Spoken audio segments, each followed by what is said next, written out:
Welcome to the Misophonia podcast. This is the start of a new season, season 6. My name is still Adil Ahmad, and I still have misophonia. I've got tons of great interviews coming up, some really diverse ones. I'm doing something a little different this season, where I'm going to actually record the interviews in smaller batches, partly so that there isn't as much of a wait for guests to hear their episode. It was taking like 10 months to hear some of the last episodes from last season. I also hope that this will give people a better chance to grab an interview slot since I'll open up the calendar more often through the year. Just shoot me an email though, because I tend to reach back out to people who contact me via email before I make the calendar public. Anyways, this week, the first one here this season is actually with a therapist who now actually focuses on misophonia pretty much entirely. And she's based in the Los Angeles area. And she doesn't actually have miso herself, but her husband does, and so do both of her kids. So she's had to learn quick, and she really kind of lives with miso 24/7 in her personal life and now in her professional life. We get to hear all about the miso origin stories of her family members, when and why she decided to go all in on miso professionally after having such a successful career in more traditional therapy. And of course, I talked to Samantha about her approach to helping people of all ages manage their misophonia and her thoughts on the whole landscape of therapy for miso. Of course, there's a lot more. Like most of my interviews, we could have gone on for many more hours. And her website, by the way, will be in the show notes. My email is hello@misophoniapodcast.com. You can use that to reach out to me to be on the podcast, or you can hit me up on Instagram or Facebook at Misophonia Podcast or Twitter at Misophonia Show. Thanks. I want to say, as we start this new season, thanks for the amazing ongoing support of our Patreon sponsors. If you feel like contributing financially there, you can read all about the things, the swag being given away and the different levels at patreon.com/Misophonia Podcast. And of course, I always say one of the best ways to get the word out is just leaving a quick review or rating wherever you listen to this show, or sharing it on social media. All right, let's get to it. My conversation with Samantha. Samantha, welcome to the podcast. Good to have you here. Thank you. I'm excited. I'm a huge fan of your show. Oh, thank you. So do you want to tell the audience a little bit about kind of where you're located and what you do for a living? Yeah, absolutely. I live in the Los Angeles area, and I am a licensed marriage and family therapist. And at this point, I am primarily working with with people and families dealing with misophonia. Yeah. Okay. Wow. Interesting. Actually, yeah, that reminds me. I know I had coffee with Sarah Beidler. I think last weekend, and I think you mentioned in one of our correspondence that you're familiar with her, Yeah. or maybe she's helped you out and stuff. So it's good that there's a little circle of misophonia related therapists kind of growing. It's good to see that. Yeah, we help each other out. Yeah, I mean, not a lot of people are helping us, so it's good to have it's good to have that kind of grassroots effort. So hopefully that will spread. And actually, yeah, the one difference is that you I believe you don't have misophonia yourself, right? This is just Correct. kind of. But you want to maybe talk about how misophonia kind of took over your life, in so to speak? Yes, absolutely. That's a great way to put it. So my husband always had sort of peculiar noise sensitivities, right? And in general, he's a pretty laid back guy, definitely a really nice person. And when it came to certain noises, he was, he struggled. It was really hard for him. And he had all of these sort of rules and, it was really a tough thing. And of course, we didn't know why or what it was called. Was that since the beginning, since you'd always known him? Correct. Or did it just get worse over time? No. Okay. No, it was, we started dating really young, and it was always a thing. Gotcha. Yeah. Okay. It was always a part of his life. And we negotiated it, we managed through it. And then we had 2 kids, and 2011, the New York Times article came out. And, my mom called me very excited. Oh my gosh, this is what he has. It's a real thing, Yeah. And so then we recognized, right, this is an actual disorder, not just a personality quirk. Yeah. And at that point, we had 2 kids, and they were little. And so fast forward a little bit, we recognized that our son had it. And I suspected when he was a toddler. There were just some signs that I saw. What were some of those signs, Yeah, just out of curiosity? yeah. So we had this outdoor dining table, and I just remember really vividly that people would move a plate on the dining table, Mm-hmm. and he would cover his ears and sort of hide his head in his lap. Mm-hmm. And it was, if my husband hadn't have had misophonia, I would not have thought anything of it. Mm-hmm. I would have thought he's a sensory sensitive child, because he kind of is in general. Mm-hmm. But it was very clear that it was more than that. There was a physical reaction happening in his body. And it was the same, with the metal chairs on the pavement, right? If we were anywhere at somebody's house or at a restaurant and somebody would move their chair on the cement, the metal. Yeah. Oh yeah, I know. Yeah, Yeah. yeah. He reacted like he was in pain, and Mm-hmm. and I thought, oh no, I think he has this same thing as his dad. And then by the time he was a preteen, I would say 11. It became obvious that he had it. So we were dealing with that, and it was hard. It was very hard. And then we were doing, I reached out to experts, and we were doing what we thought was right. And then a couple of years later, we found out that my other child also had it. And I thought, no way, like this cannot be happening. I can't manage any more of this. And And unfortunately, around the same age, like the yes. onset was around the same age. Yeah. So you didn't notice it in him earlier, but maybe it showed up later. I didn't notice anything with my younger child. I didn't notice any symptoms. And at first, in fact, when she started saying that she was having the same problems, I thought, oh, this is the little sister kind of wanting the same attention as the big brother, right? Like, because our lives in some ways revolved around him having misophonia, right? I mean, there were a lot of, does he have his headphones? Are the headphones charged? What are we eating? There was a lot. It was a big topic of conversation. And I thought, okay, well, she wants the same treatment, right? So I just sort of went along with it and said, okay, fine, But then it quickly became clear that she actually has misophonia. And then she started struggling actually far more than my son. And it was affecting her at school. Yeah, I was going to ask like how this manifested maybe at school for both of your kids. Yeah, so for her, it became a big deal at school, and that's when I jumped in, as a therapist, right? Because I now have 2 children that have misophonia, and I could see that it was snowballing in a bad direction, and so I thought, okay, I know there's no cure, right? But I have to figure out what I can do as a therapist to understand this better so that I can get them whatever help I can get them, right? And so at that point I dove in, and I dove into contacting every professional that I could find. There aren't that many, as you know, but I contacted all of them. I got really into the research from the Duke Center Zach's group. Absolutely, and Dr. Brout. And then I also got really into the Misophonia Association and Marsha Johnson and that convention, and just calling parents and talking to people and reading all the books and talking to whoever I could. And that led to me doing the work as a therapist. That's fantastic. That's inspiring. I hope, therapists listening, or curious therapists listening, realize the seriousness like you did. You obviously had something at your home that made it kind of kind of crucial.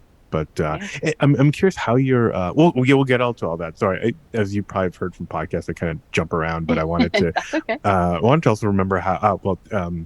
Hear about me. How was your husband? Like, what were your husband's kind of reactions? I'm just trying to visualize what it was like as your kids were growing up. Like, were they seeing reactions? I'm always, just always curious about how what's happening around the kids' lives Sure, around the time that this pops up. I'm sure you've asked these questions as sure. well. Yeah, absolutely. I mean, what I will say is that, my husband and I are incredibly mindful of Hmm. what we share in front of the kids. And so I would say they were unaware. Mm-hmm. And by that point, I try to do the we same had, as well, by the way, and yeah, yeah, I've heard that just not trying to not shine too much of a spotlight is I don't know, right. seems the safest way to go, Right, but it doesn't absolutely. I always mean, work. But yeah, yeah, I mean, there definitely were times that he would ask them, right, to please, yeah, I don't know, please do something differently. yep, Um, but I think it was more on the guise of manners, right? It was, yeah, sort of, I think that's how he would couch it. And, we had gotten to a point, we had worked on it enough, right, in our marriage that I understood it enough and he understood enough, right? So that, you know, he could ask me for help without being unkind, right? And so, sort of being able to say, would you mind please waiting with that snack? Or, right. And there were things that I just wouldn't do, right? I mean, by that point in our marriage, I was never going to, start eating popcorn or an apple, right? right, When right. we're in the car, right? Or, even probably on the couch, right? So we had kind of worked it out. So I don't think the kids had no idea. I mean, Hmm. Hmm. when I told my son, hey, this thing that you're experiencing has a label and daddy has it too, he had no idea. Gotcha. Okay. Yeah, Yeah. yeah. No, that's kind of how I've been approaching it as Hmm. well. And then maybe, well, actually, while we're on the topic of, we'll get to the school stuff for your kids. Hmm. I'm curious about what. Obviously, you probably talked to your husband about like how, when did things start for him, and kind of what was going on in his life around the time when um, and you probably know where I'm going. I've talked to Sarah Badler about Yeah. trauma and those kinds of things, Yeah. or Yeah. small T trauma. Yeah. I'm just curious. Right. Was there anything that was happening that out of the ordinary, maybe Right. going back? Yeah. Good question. I mean, I think that, yes, I think that trauma with a small t, um, is definitely affects, of course, it's going to affect our nervous system, right? But I also think we have to be really careful with it. And the reason is because I think our culture is really good at parent blaming, right? Hmm. Hmm. And so I think I don't and I don't think it's possible to be human and not have trauma with a small t, right? Hmm. Hmm. um that's my experience, right, as a human and as a therapist. I don't think that's possible. So yeah, I mean, he had um there were some difficulties and strain in his relationship with his Hmm. parents when he was a preteen and becoming an adolescent. There were very high standards that they had, and it was not always easy. It was a very loving family, but not a family that was talking about emotions or feelings. Right. And it was difficult. Which Um, happens a lot and doesn't always lead to misophonia, sure. but it's just always, Well, right. so it's something that comes up. And have you talked about, have you thought about like, have you heard about the term, I guess, epigenetics Hmm. and, Hmm. do you Yeah, have any, I don't know, do you have thoughts on that or a sure. definition or that you can maybe talk about? Yeah, It's I something mean, that's relatively new to me. of course, absolutely. I mean, the way that I conceptualize this is very similar to how I conceptualize a lot of things that I work with in the mental health field, right? Um, and so, in other words, right, people are born and they may have a predisposition towards any number of things, right? Some of which are categorized as mental health disorders, and some of which are just personality traits, right? Hmm. We Hmm. may have a predisposition towards anxiety or a predisposition towards shyness, right? Because of our genetics. Now, of course, that's going to interact with our environment and our life experience, right? And Right. so that's the way I think of it, right? So what's interesting is that we've done the genetic research, and obviously my husband has this genetic mutation, and I do as well. And so I think my children had this 10 to gene mutation from both parents, Are you right? talking about the 23andMe, Hmm. that one? Yeah. Yeah. Gotcha. Okay. Yeah. Hmm. Yeah. So So I think that there's a strong genetic component there, right? They got it from Mm-hmm. both sides. Mm-hmm. And so for both of them, it has manifested. Now, for me, what does that mean? Does that mean that it could have manifested for me? I mean, I certainly had more trauma in my early life and adolescence than my husband by a long shot. Mm-hmm. Mm-hmm. And yet here I am, not with misophonia, and he has it. So, Yeah, I it's think, an important point that yeah, it doesn't always manifest, but yeah, there could be influences, but we just don't know sure, what how sure. things add up and make you who you Yeah, are. exactly. um, And like I said, I think the only thing, I think it's important to just be careful because I don't like that parent there's no simple blaming. answers. Yeah, yeah, right. Correct. Right. And Absolutely. And I think the better question is, what do I do with this? mhm. Not where did it come from? Right. I think to me, the more impactful question is, okay, this is how my brain works. Right. Now, what am I going to do? Well, that was going to be my yeah. Now that's going to be my next question, kind of getting out of the sciencey stuff, but Yeah. back to kind of like you discovered or you kind of you kind of got into action as you saw things spiraling for maybe your kids at school. What were some of the and you did all your as much research as you could. What were some of the initial takeaways and things that you tried? Sure. Well, I mean, my initial takeaway was that it was completely overwhelming, right? Hmm. Because the options for treatment, and I say treatment sort of in air quotes, right? Right, right. It's a The loaded term in our community. exactly, and but the help, I will say, Yeah. was the options for help were sort of never ending, and some of that and expensive, right? Time consuming and Hmm. expensive, and some of them outright contradict each other, right? Yeah. So Yeah. there are some treatments that some people will say, no, that will harm you, right? And so I felt completely overwhelmed. And so what I sort of went back to was, okay, what do I sort of know for sure? Because I don't know for sure. I don't know for sure if a bunch of different things out there might help. I don't, and I'm Hmm. not going to say they wouldn't help, right? I don't know. I haven't studied them. Um, but what do I know does help, right? And I've been licensed therapist since 2006. So I do know that psychotherapy is a well-researched, very powerful medium, right? Hmm. For helping people who have a million different ways that their brains or bodies work.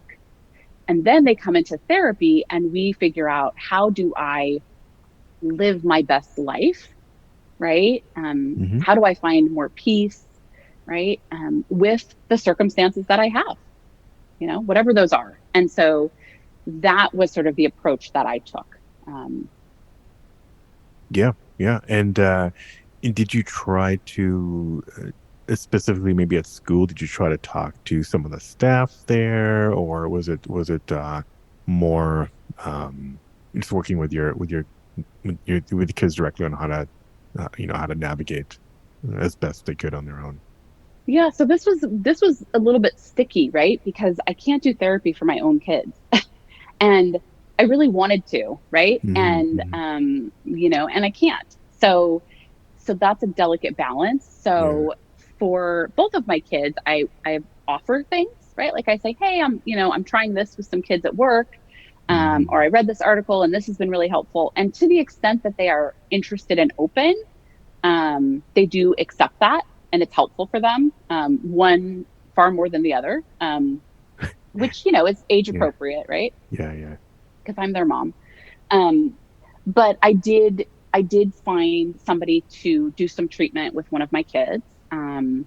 And that was a learning experience for me, because the treatment actually I don't think was that helpful. Hmm. But I did find that it did teach me a lot about what I wanted to do as a therapist when I'm Hmm. working with families, right? Hmm. Because it ultimately was helpful, but not in the way that I think the provider intended. So it was a really fascinating learning experience for me. Can I ask a dumb question? You Sure, said you can't do therapy with your kids. Is there like a legal reason, or is it sure. just because you're the mom and it's Yeah, obviously good question. Good question. I mean, it's two things. It's an ethical principle, right? yeah. Um, because I can't have a therapist client relationship is a really special, and to me, it's Mm-hmm. sort of sacred, right? It's a special relationship. And you can never have that when you have another relationship. So Mm-hmm. if I'm somebody's friend or somebody's coworker or somebody's mom, right? I can offer them all kinds of my thoughts and opinions and ideas, Yeah. but I can never be their therapist because that's not our relationship, right? Gotcha. Okay. Yeah. Yeah. Obviously, there's Yeah. It's all not kinds of dumb. conflicts of interest, but Yeah, yeah, I'm just exactly. It's curious. not I'm a just dumb curious what you were question at all. thinking. Yeah. Okay. So, all right.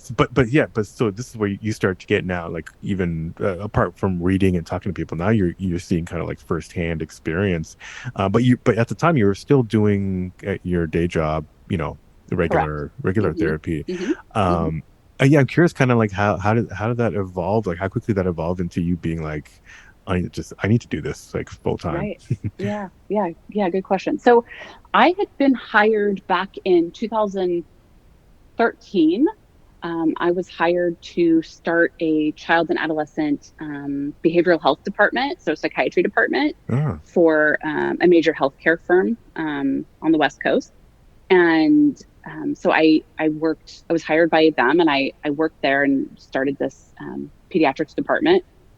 And I learned so much, working with psychiatrists and all yeah, kinds that's of other huge. professionals. It was amazing. It was a great experience. And then ended up working with adults also after I sort of transitioned out of that role. And and and so then what happened was when I dove into this world so deeply, I just recognized, okay, there are so few people that that are offering this type of help and support. And I couldn't find a therapist, right, to who'd heard of misophonia to help my kid. And I thought, okay, I now have enough information and understanding and sort of conceptualization, and I've seen what's helped my kids that I think I could maybe be useful. Hmm. And so I put it out there in a very passive way because I had a job and I thought, Yeah. and I also had some imposter syndrome, right? Like, I don't know if I can help people with this, right? Like, Mm. this is really hard in my life, right? On a Hmm. daily Hmm. basis. So All right. who am I to help anybody, right? And I put it That's the out thing. there You're like, you're not signing yeah, up for a 24/7 misophonia experience because it's like absolutely. you're not getting away from it at all. But Nope. anyways, I digress. No. Yeah, no, And how did absolutely. you put it out there? By the way, was it like a Facebook group or a No, I billboard down just, the highway, yeah, Pacific Highway? definitely the opposite of a billboard. I just told a colleague. That's all I did. I Yeah. said, Okay. "Yeah, I'm open to doing. I think I'm going to start doing this. I'm open to doing this." And of course, my colleague got a phone call the next week, right? Somebody looking for treatment, and I dove into it, and it rapidly snowballed. Mm-hmm. And I at the beginning, the first, I don't know, the first 10 clients I worked with, I was legitimately shocked that at the responses I got, that how helpful, because I'm thinking, Mm. you know, there's no, this is such a big thing. And I'm not an expert and I'm not a scientist and I'm not an occupational therapist or an audiologist. And what am I going to kind of offer? And the feedback that I got and the way that it spread was so meaningful for me, and so rewarding. I love therapy. I love my job. I think I have the greatest job in the world. Um, but then to add on top of that, this other layer that I know what these families are experiencing. Mm-hmm. Like, Mm-hmm. I get it in my bones. I know how painful it is. And to be able to help another family that's dealing with this was just so, it's inspiring, right? It's incredible. Yeah. And so it No. just kind of snowballed and started to take over. And I decided to leave my job and do this. So yeah, I want to get into it, like what you found was helpful and all that, Sure. and I don't know what feedback they were giving you. I'm curious, like when you told your colleague and you started to get people, like where were they coming from? Because if there aren't a lot of people offering help, like how did they know to come to you? Like how did they, where did Sure. they hear about misophonia? All this Yeah. stuff. Yeah, absolutely. Well, I think what happens is parents and teenagers Google, right? They Google their Yeah. symptoms, right? And then Yep. they say, "Oh, this is what I have," right?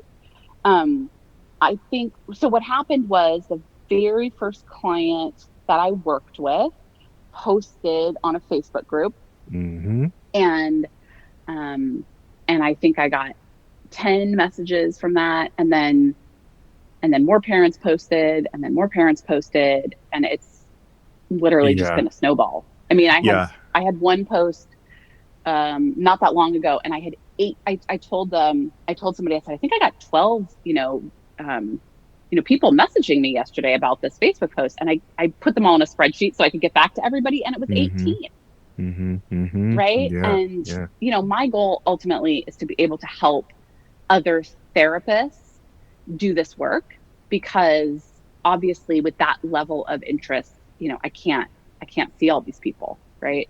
Right. And so ultimately that's my goal.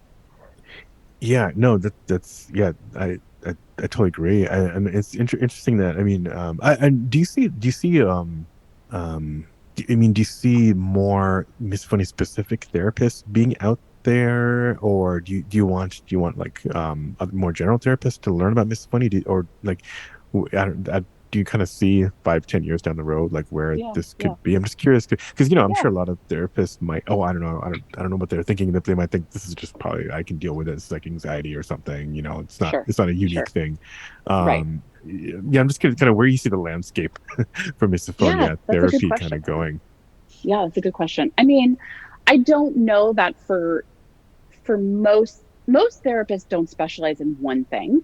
Hmm. I mean, there are certainly some special, some categories that people do, but generally speaking, I think there are therapists that specialize in three or four things, and I think misophonia could certainly be one of them. I think for me, the goal would be that there are lots of good therapists out there, and so if somebody comes to their clinician, or gets a referral from their friend and calls the therapist, that the therapist could say, you know what, I don't know much about that, but let me look into it, right? Hmm. And Hmm. them doing a little bit of research, right, could allow them to have the tools that they need to help the person.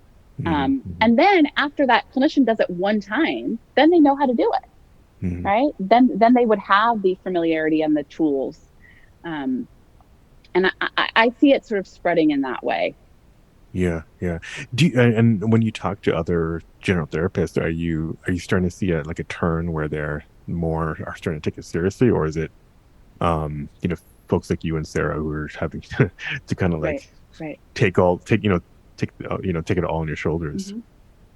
Well, I think, look, I think that for now, the colleagues that I know that are working on this are colleagues who have, I mean, there's two people that I'm thinking of, and they both have misophonia Yeah, and have a child with it, right, right. right? So I think for now, those of us that have chosen to dive into this world Yeah. are here for a reason, right? And my hope is, and what I'm seeing is that we are spreading it, right, to colleagues who don't have it themselves or have a child who has it, but who can at least have the training and familiarity and skills so that they're not totally unequipped to help people, and also so that they don't inadvertently make it worse. Right, right. Yeah, this is it's kind of interesting because it's kind of just we're early innings, early days Mm-hmm. of Mm-hmm. misophonia treatment. I'm sure other more quote unquote popular conditions also were kind of where we are right now, long It's time true. ago. It's true. Um, Absolutely.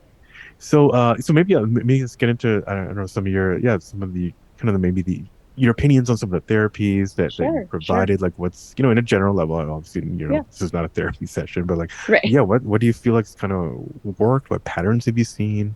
Yeah. Absolutely. Good question. So I think essentially there's this fundamental question, which is, as a parent, right, we want to protect our children from pain and suffering, right? Hmm. And when I saw my first child in pain, suffering while we were eating dinner, I would have done anything to make his pain go away, right? I mean, that's Yeah. just, anybody who's a parent, right, or anybody who loves another human being even, right, can understand that. Hmm. And so what I was told was, from the research that I did at the time and the professionals I contacted who were very well meaning and trying to help, they said, protect him from these noises, shield him, right? Allow him to shield himself. right? So that's what I did, right? I got the noise canceling headphones. We didn't have dinner at the table. We did everything we could to protect him because I saw my baby was hurting, right? Yeah. And so here's the problem. The problem that I then ran into is that if I shield him from all of these noises in the world, how does he learn to be in the world? It's not super sustainable. Yeah, I agree. Right? I mean, I have all those Right. tools, and we all do, but Yeah. we all. I mean, Yes. we're realistic. I think Well, we. not everybody. Yeah. Well. Not Yeah. Right. everybody. Well. Well, Right. and I think. uh, Yeah. Some of us try to be, but right. Exactly. anyways, I think I know Exactly. where you're going. So yeah, I want to hear about kind of like what are some of the ways that you're helping him kind Right. of navigate that. Absolutely. So the way that I conceptualize it is that if your child has a broken leg, right? You're going to give your child crutches, right?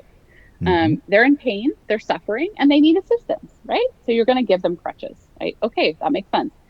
However, if you don't treat the underlying problem, which is the Mm-hmm. broken leg, right, Mm-hmm. with whatever is needed, right? It could be physical therapy, it could be occupational therapy, it could be surgery or a cast, or, right? If you don't treat the underlying problem, you're always going to need the crutches, right? Mm-hmm. Mm-hmm. Your leg's going to heal in some sort of, misaligned manner. And then maybe you're sort of stuck, right? And and so what I advocate is, and this is very much what I've done with my children, and this is how my husband manages it himself, is that yes, there are times when the most peaceful, life affirming choice I can make is to put on headphones or wear earplugs, Mm-hmm. right? And that's fine. There are times when that's a really good choice for self care, right? However, we also are working on how do I take care of myself when I don't want to make that choice. Mm-hmm. So, in other words, when I want to be in a class and be able to hear the teacher, or I want to go to a friend's house and kids are going to be eating snacks, right? Right. Um, or I want to be at a family dinner and, you know, and so things that I might want to do out in the world, how do I let myself be in charge of my own life and my choices rather than the misophonia being in control of my life and making the choices for me? Right. Yeah, it's an important thing to important tool to have. It's because we can't always grab those headphones and expect everyone to not make a noise. Right. And nor would you want to, right? Right. That's the thing. I mean, because I work with people who come in and sometimes they are always grabbing the headphones. They are shielding Mm-hmm. themselves, Mm-hmm. right? Mm-hmm. I work with, teenagers who are, being homeschooled. They're trying to completely shut it out because it's so painful.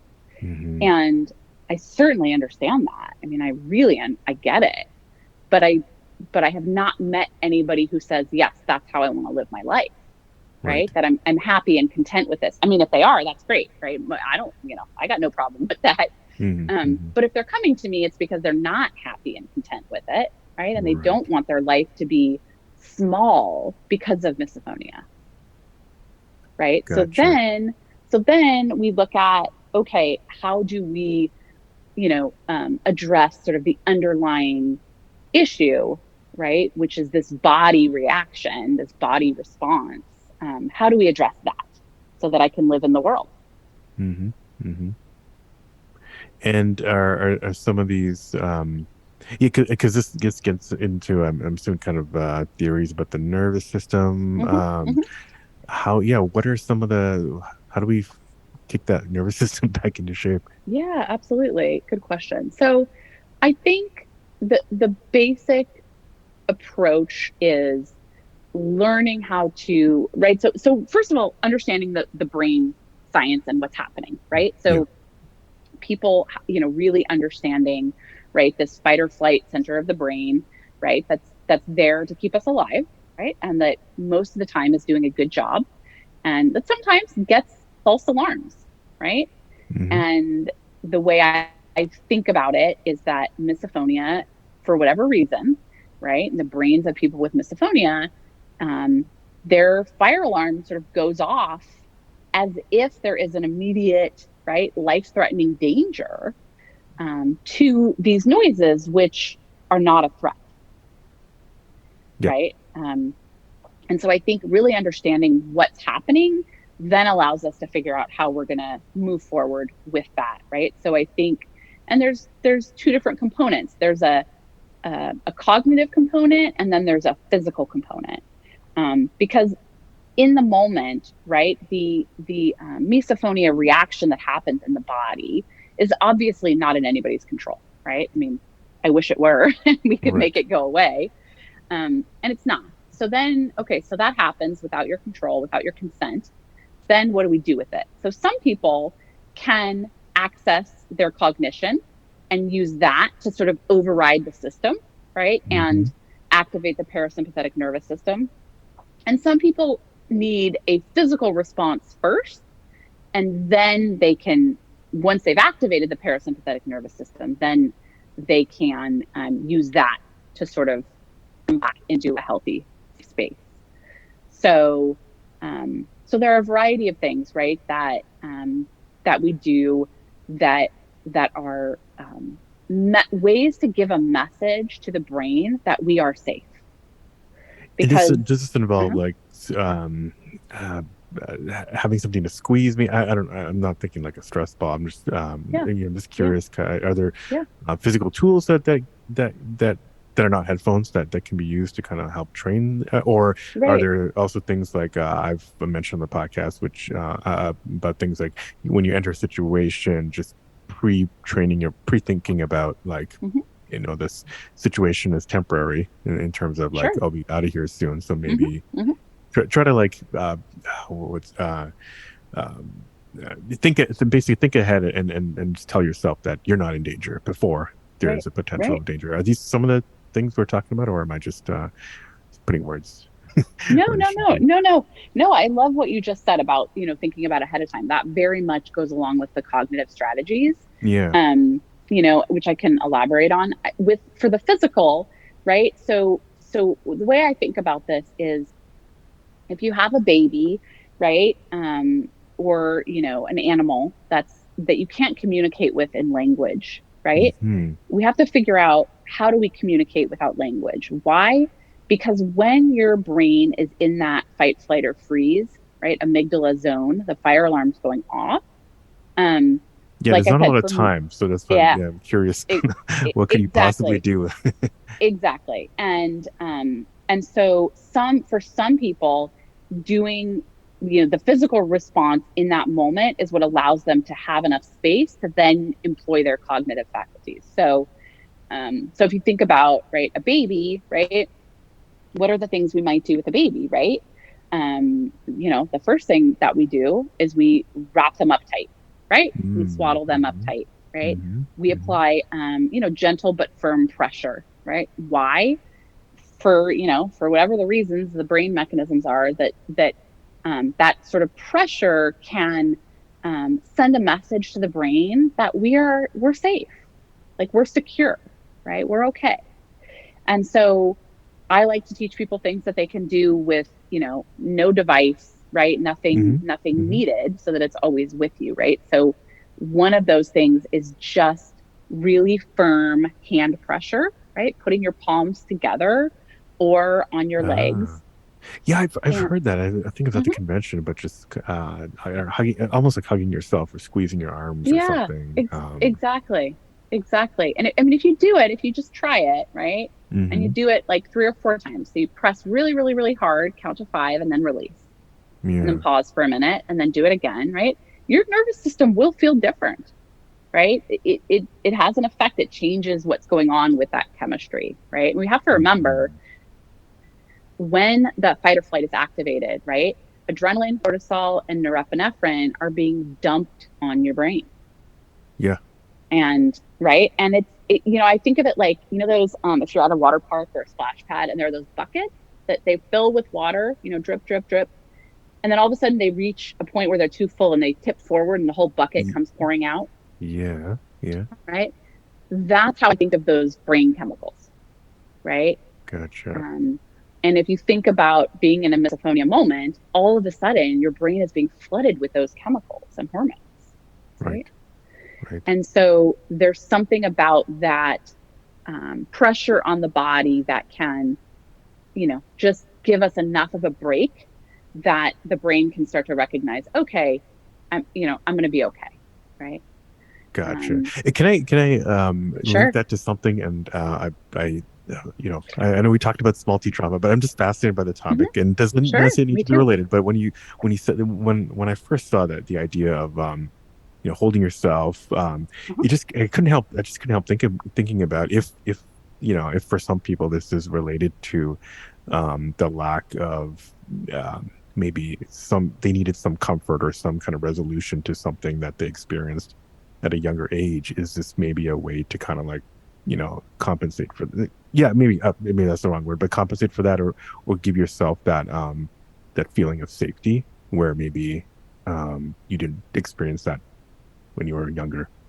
Sure. Sure. I mean, I, I think I think that's almost more cognitive what you're Hmm. describing, and I think it's beautiful, Right. right? And Right. I'm a big fan of that type of work, right? I mean, that is a whole aspect of the work that I do around self compassion, right? So that's huge. But I think in this moment, as far as in a misophonia moment, I think it's much more just about sort of that's how human beings can feel safer and activate that parasympathetic nervous system. Gotcha. No, that's super interesting. I hadn't really thought about the distinction between the physical and the Hmm. cognitive as Hmm. like you've laid out. So yeah, this is yeah, I wanted to make that clear for the Yeah. listeners as well. Yeah. Okay, so applying pressure can Hmm. kind of help Hmm. reduce some of that chemical Yeah. buildup that tip that bucket at the splash pool in your Right. brain. And right. And we just need a second of a break. Right. Hmm. So there are several other strategies. That's just one that I really like, but there are several others. And we just need something that can give us a second so that we can access our cognition. Right. Because, Mm. there's this debate, right? Is cognitive behavioral therapy helpful for misophonia? And I think that physical piece is often what's missing because, Hmm. like I said, my experience is there are people who can go straight to the cognition and there are people who can't. So, either way, if we give them the physical tools, right, then if they need to do that first, that's fine, whatever works, right? Um, So you're okay. since, So just to go through mhm, the flow of yeah, activity, and this all yeah, happens in a very split second, but right, somebody absolutely. would get a trigger, Uh they huh. would apply pressure to some Hmm. predetermined, Hmm. whatever works for them, and Yes. then Hmm. that gives them just that enough of a Yeah. Take a enough breath. time to Hmm. kind of Hmm. like, Yep. and you've probably worked with them on the process, but Right. take a breath, and then that gives them enough time to kind of like recalibrate or just think about what's happening and be able to kind of calm down a little bit. Yeah. To just Yeah, remember, oh, I yeah, have strategies, right, right? right, and that's kind of right. Yeah, it's interesting. Because sometimes all it takes is just realizing that you have Yeah. tools. You don't have to Right. apply all of them, but yeah, Exactly. okay. Because I think with misophonia, it feels what I've experienced with my family and with all these people that I've worked with is that it feels completely like I'm being victimized, right? Like this Hmm. misophonia is happening to me. I'm being hurt. I'm being Hmm. victimized, and I am powerless and helpless. And Right. I think that's pretty much the worst of all human experiences, right? Right. And the loss of And control, which is probably yeah, related to, yeah, yeah. exactly. Helplessness, hopelessness. I'm being victimized. If I'm the victim, I don't have control. You're exactly right. And so, what I like to do with the cognitive component is flip the script around and say, yes, this is a way that my brain works. Yes, I am experiencing a misophonia moment right now, and I have choices, and I'm going to take care of myself. Hmm. Right. So I don't have control over the fire alarm going off, right? It's going to Hmm. go off. That's my chemistry, my wiring, how my brain works, whatever. But I do have control over what I do next. I'm not a victim of that. Yeah. Yeah. That's powerful. Mhm. Um, then maybe this is jumping around a little bit, but so there are a lot of people who are, or like trigger happens.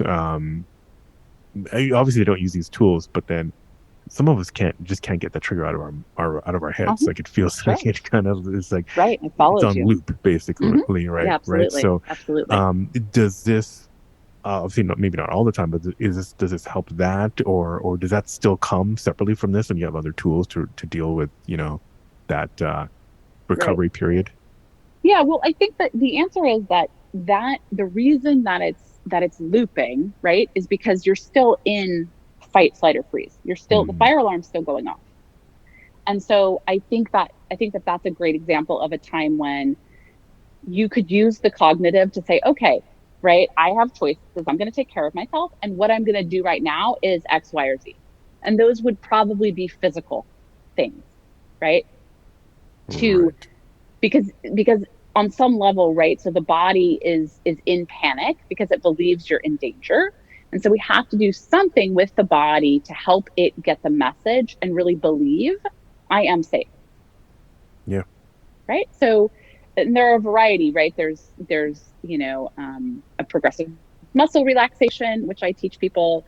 There's a specific couple of specific breathing exercises that are very, very powerful in actually changing the part of the brain that's in control, right? Hmm. Um, and there are several other, right, strategies and choices that you might have to say, okay, this trigger was happening for me, right? The trigger is now over, right? Which I think is what you're referring to, right? Hmm. Hmm. Um, but my brain is still struggling with it, right? So, I'm not powerless over what I do next. So, Right. what am I going to choose to do to care for myself in this moment, right? Right. Right. Yeah. Yeah. Okay. Yeah. Interesting. Okay. Um, and so as you're trying to, yeah, so many ways you can go here. And so as you're working with people, are they Mm-hmm. so are these tools that they're you give to you work with them and then they go off and use them in the real world? It's like are you working long term with a lot of these people, or is it uh Yeah, figure good out question. what's working for them and then they can kind of be independent, so to speak? Good question. So, I for the vast majority of my work is short term and Hmm. solution focused is what we Hmm. that's what we say in Hmm. the therapy world, right? Yeah. And what does that mean, right? Results That oriented. Yeah. yeah, exactly, right, because here's the truth is that therapy is a big investment of time and money, Yeah. right? And so I think, and the other truth is that there's so many people that want and need this help right now that I want to be able to do as much as I can, right? That's sort of my mission. And so so what does that mean? That means that people come in and we talk really specifically about what their goals are.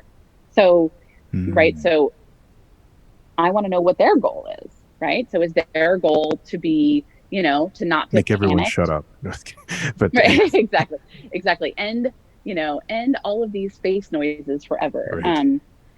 You know, um, and then we figure out, okay, how are you going to make progress towards that goal, right? And the way I conceptualize that is sort of, I think about this, sort of a 0 to 10 scale, and I think of it like volume on the TV, right? Like if your volume Mm. is like Hmm. mute or goes up to 10. I ask people, right, like, what is your level of suffering with your misophonia right now? Right? Most days, just most days. I know it's different, but right. And they'll say, well, it's, 7 to 10. Like, okay, so the worst moments are 10, but a lot of days it's at least a 7, right? Hmm. So what I say to people is, listen, I am not going to cure your misophonia. And if anybody tells you they are, you should run the other Hmm. direction, right? Hmm.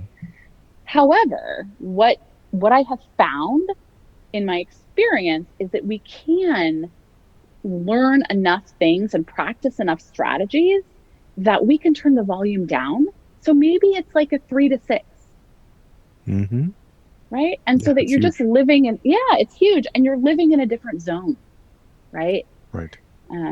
And so I work with a lot of people pretty short term, right? It just really depends because there are people that are thriving in their lives, or teenagers that have very supportive families that are understanding, and they just need a little bit. They just need the information and the tools, and they go practice. They come back, we troubleshoot, they go practice again. Hmm. And it's pretty quick. And then there are other situations where there are connected issues, right? So there are other things going on that are connected to the misophonia. And the truth is, right, there are a lot of families where it gets to a place where it's really, really severe. And, like I said, the kids are not going to school. They're, basically hibernating in their rooms, Mm, or kids that are yelling and screaming at their families, or, hitting people or breaking things. And there's a lot more underneath that, right? In addition to the misophonia. And so, those obviously are a different approach. you're mainly dealing with families, I guess, with young people with misophonia, or No, it across the runs, board. yeah, it's across the board. I mean, I would Yeah, say predominantly it is children and adolescents, but I have a lot of adults too. But it's still family work, right? Because that's the yeah, thing, right? Even somebody who lives alone, right, has family, right? They're right. still so I sort of think it's always family work in one way or another. Um, but yeah, Gotcha. and I work with families at the same time, right? I think that you can't. I don't think it's helpful to work with a child or adolescent on their own, right, and not include the family, because there's such an interplay there. And I think that, that parents need a lot of help on understanding what's happening, understanding their child's experience. And then also, there are just all these complicated questions that come up, right? I mean, parents ask me all the time, okay, my child has a disorder, they have this neurological condition. How do I how do I discipline? What do I do? Mm, Right? So they're yelling and screaming at people, but they can't help it, right? Right? So or they're hitting people and they can't help it, right, right? right, Um right. and so there's a lot there. Yeah, yeah, yeah. Because yeah, it's not always as quote unquote easy as pressing your knee when you get a Right. trigger, and then you're able to Definitely just calm not. down. So there's probably a Definitely learning not. curve there, and then yeah, things could exacerbate later. Well, actually, I was gonna get into like obviously we know that lower stress, more sleep Hmm. kind of Hmm. help. Are these some of the things, or are there any other things that you kind of try to kind of table stakes maybe that you try to get people to Right. adopt? Right. Yeah, absolutely. I mean, I sort of think of it this way, that there are two different things, right? There's the daily stuff that we need, and Mm-hmm. then there's the in the moment stuff. So Mm. I tell people it's like your multivitamins that you're going to take every day for maintenance, and then there's the Tylenol or the Advil that you're going to take in the moment when you need it, right? You have great So analogies, by the way. thank you. Thank you. It's how my brain works, I think. Yeah, yeah, yeah. So the multivitamins are things like, right, lowering stress, which for children and teenagers, right, often has a lot to do with my helping parents and family dynamics, right? Hmm. Um, so there's, lowering stress. Um, then there's, sleep, nutrition, and exercise, right?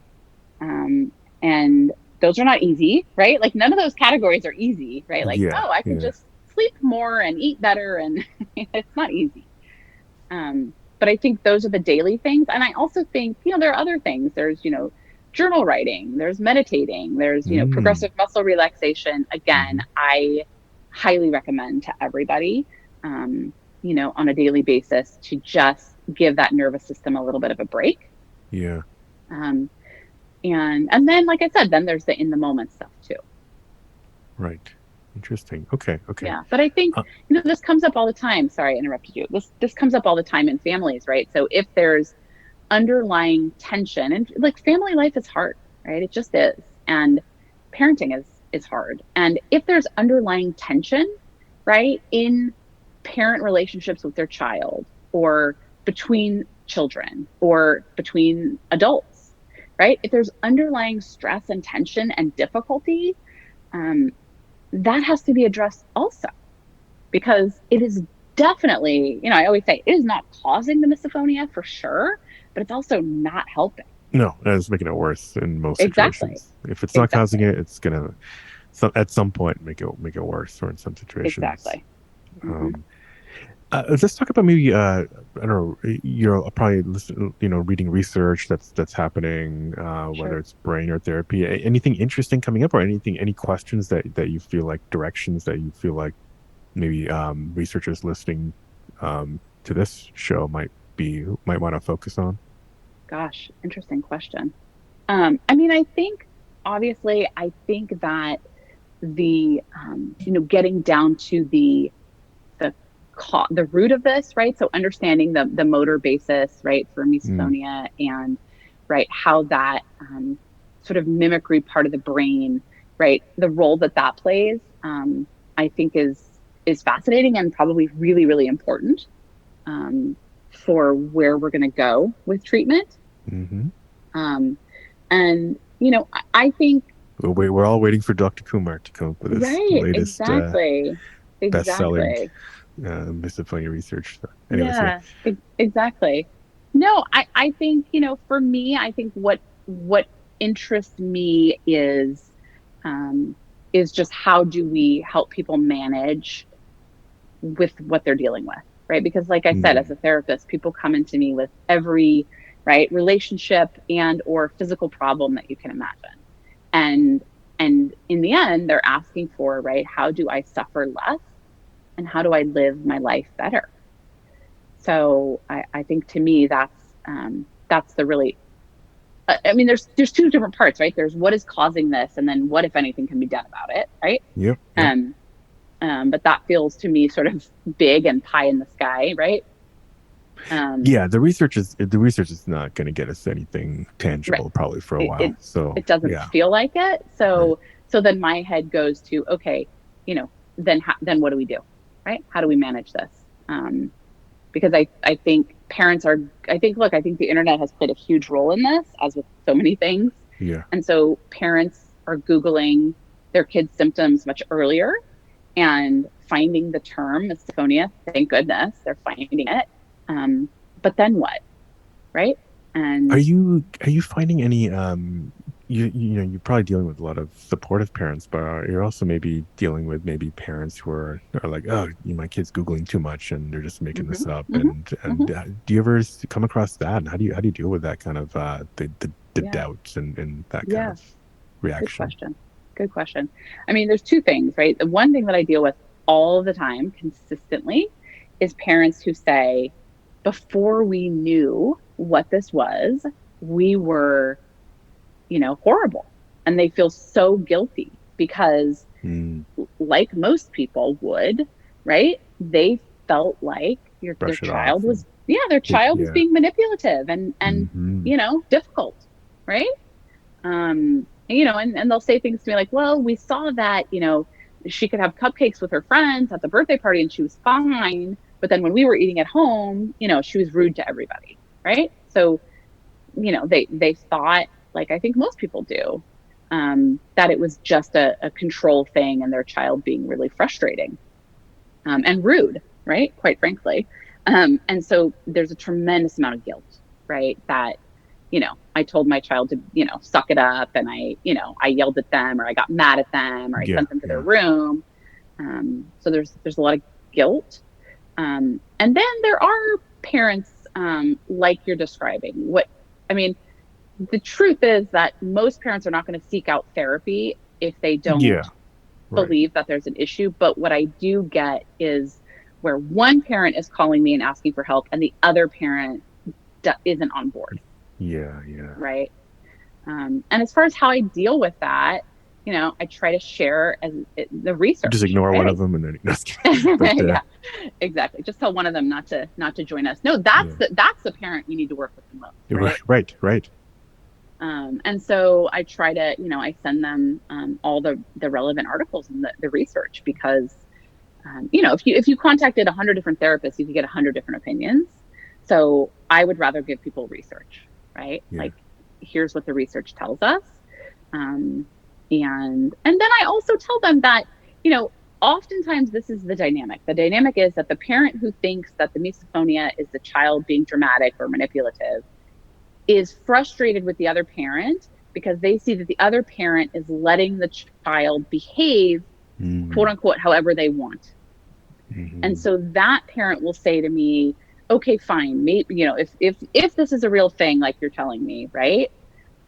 My spouse is allowing the kid to, right, sit in the other room and watch TV and be rude to their sibling. And, sometimes they cry and have a fit, right? Or they're rude and they storm off. And so Mm-hmm.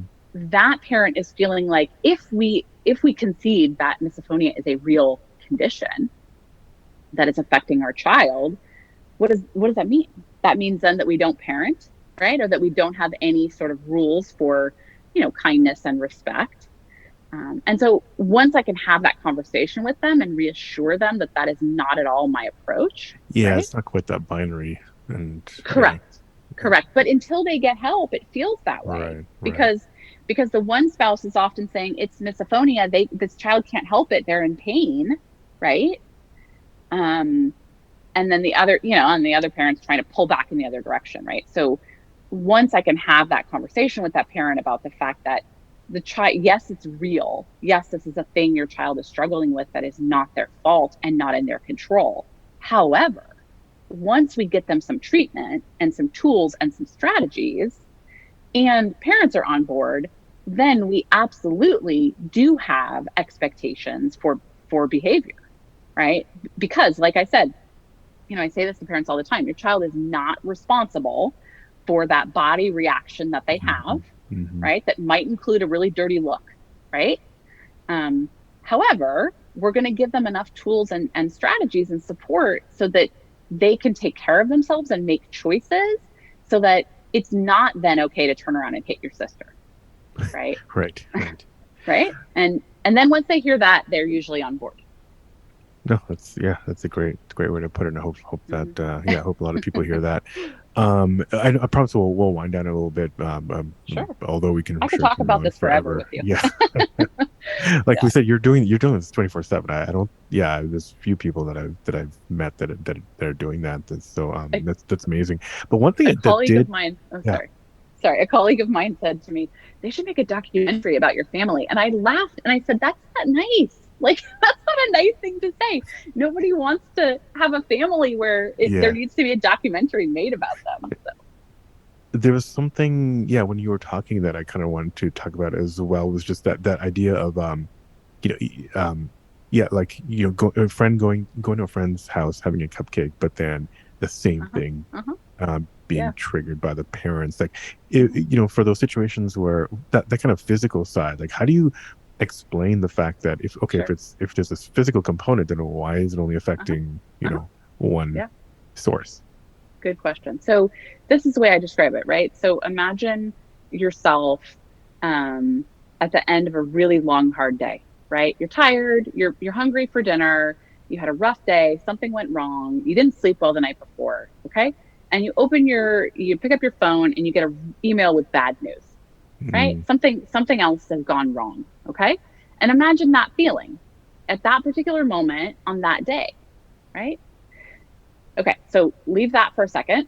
hmm And now you're going to picture Sunday brunch, right? So you slept in, you had a great Saturday, right? You've got no plans. It's a lazy Sunday, right? So then you pick up your phone and you get the same email with the same bad news, right? So how would those two emails feel in those two different scenarios? yeah, different context Mm-hmm. can kind of make Well, you react differently. I kind of yes, and it's context, but it's also where is our body at? Where's our mm, nervous system at? right. Right? So this is where the daily maintenance that we were talking about comes in, right? So of course, right? A child who, is exhausted and burnt out and, grumpy is going to react to noises that ordinarily, when they're in a good mood, they might be mostly okay with. Hmm. I mean, that's very normal, I think, for anything in the human condition, right? For our patience or anxiety or sadness. I mean, that's how human beings are. Yeah, it's interesting. Yeah, I guess because when you are getting to that pre-teen, tweenish age, you might have a good family life, but you're just around the same people so much, you're inevitably Mhm. going to be in situations where things aren't kind of feeling like a friend's birthday party. And um, so maybe, yeah, your nervous system isn't quite ready to handle Yeah, absolutely. reactions. Yeah, I Yeah. think of it like, how much reserves do you have, right? Mm-hmm, Like mm-hmm. when you're getting that email at the end of a long, rough day, you don't have any reserves, right? Right. When you're getting that email at Sunday brunch, you have some reserves. So Mm-hmm. your Mm-hmm. And some your mimosas if you're resilience, older. Yeah. right? Exactly, perfect. Exactly. You have more resilience in that moment. Right. Cool. Yeah, no, that's interesting. Yeah, a great way to kind of um put some shed some light on that. Yeah. That question that always comes up, why me and not other people as the trigger. Mhm. Mhm. Um yeah, gosh, I don't yeah, we're obviously a little bit over an hour here, and like, I could also go on forever, but I do have to return to some day job stuff, but yeah, maybe you're one of the people that I would love to maybe have on in the future at some point Yeah, I too, would and love then that. kind of see how things are going. But yeah, I don't. For now, anything else you kind of want to share uh, about misophonia, obviously, I or anything? Yeah. Yeah. About anything. How much time do you have at the end? Um I think the thing that I want to share is that there is hope, right? I talk to so many people who just feel so hopeless and like um yeah, like this is never, like it's never going to get better. There's no room for improvement. And I just have seen, both personally and professionally, that that's not true, right? I Hmm. think, yes, we are not going to make it go away and make it be a thing that isn't a part of your life or, doesn't ever come up. But there is hope, that it can get better. And I feel really strongly about that. I think that's so important. No, it's a good message because I think for people who are most people probably around the age that are coming into your practice, like they're seeing it on the upswing, and so you're naturally probably thinking like, "This is just going to get worse, and how am I going to live?" So, but it's yeah, Right. I try to tell Right. people too, is like at a minimum, even if you don't do anything, as you're getting older, you have a little bit more agency as to kind of what's around you and kind of Hmm. when you can take a break and whatnot, or so you have some amount of control hopefully Sure. coming Yeah. back to you, and then you can take these steps like get more help. Right. But yeah, that Absolutely. idea of that there is hope despite all the bad stories I hear on this podcast. I still, Right. yeah, Right. believe that there definitely is hope even before Dr. Kumar's magic pill that he's going to give us in Right. a few years. Until then, we'll keep Yeah. trudging along. um cool. Well, yeah, Sam, this is amazing. Thanks again for coming Good. Thanks on. for having me. It's an honor. This has been so huge for the community. I mean, I can't even state enough, right? How just recognizing that people are not alone and that they're not crazy, right? And they're not making this up, and being able to access this podcast, I think, is just such a gift for people. Thank you, Samantha. Very enlightening and I know helpful. It's a very helpful episode for everyone listening.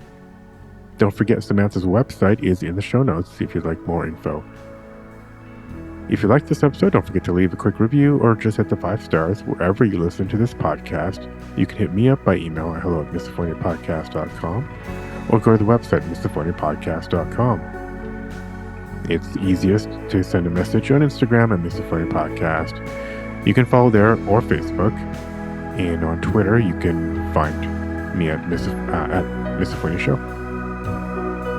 And support the show by visiting the Patreon at patreon.com/Misophonia Podcast.